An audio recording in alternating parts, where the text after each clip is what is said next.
Permezz ta' għajnuna minn fondi mogħtija mill-Kunsill Malti għax-Xjenza u t-Teknoloġija, kumpanija Maltija b'isem ta' Silvercraft Products stretta li jiġi żviluppat makkinarju li jimmanifattura prodotti li sal-lum għadu ma jeżistix.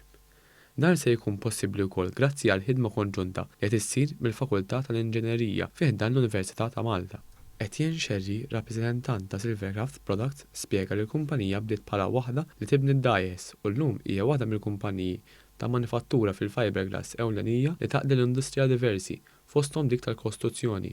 Spjega kif il-proġett jinvolvi l-manifattura ta' arbli kbar tal-fiberglass u li bekk se jkun pass il qoddim fl-industrija marittima. Huwa proġett li kien ilu moħħ dal-aħħar 15-il sena mill-familjari tiegħi u grazzi għal daw il-fondi li kien sajna naċċessaw seta' jkun possibbli biex noħolqu dal-prototip. Il-professur Duncan Camilleri fih dan id-Dipartiment tal-Inġinerija Mekkanika fl-Università ta' Malta faħħar il-kollaborazzjoni u l-għajnuna li ngħataw minn fondi mill-Kunsill Malti għax-Xjenza u t-Teknoloġija fejn sqar li dan il-proġett seta' jitwettaq permezz ta' din l-għajnuna. Irnexxina noħorġu prodott li nkunu nistgħu nagħmlu poles ikbar minn 20 meters illi m'għadu ma jeżistix fuq is-suq dana.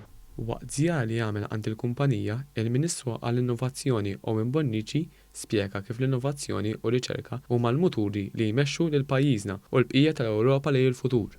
Kumpanija Maltija li hija speċjalizzata fil-fiberglass li rnexxilha b'fondi tal-MCST u b'kollaborazzjoni mal-Università toħloq prodott ġdid fejn jidħol il-GRP Poles illi huwa xi ħaġa innovattiva mhux biss f'Malta manka fil-bqija tad-dinja.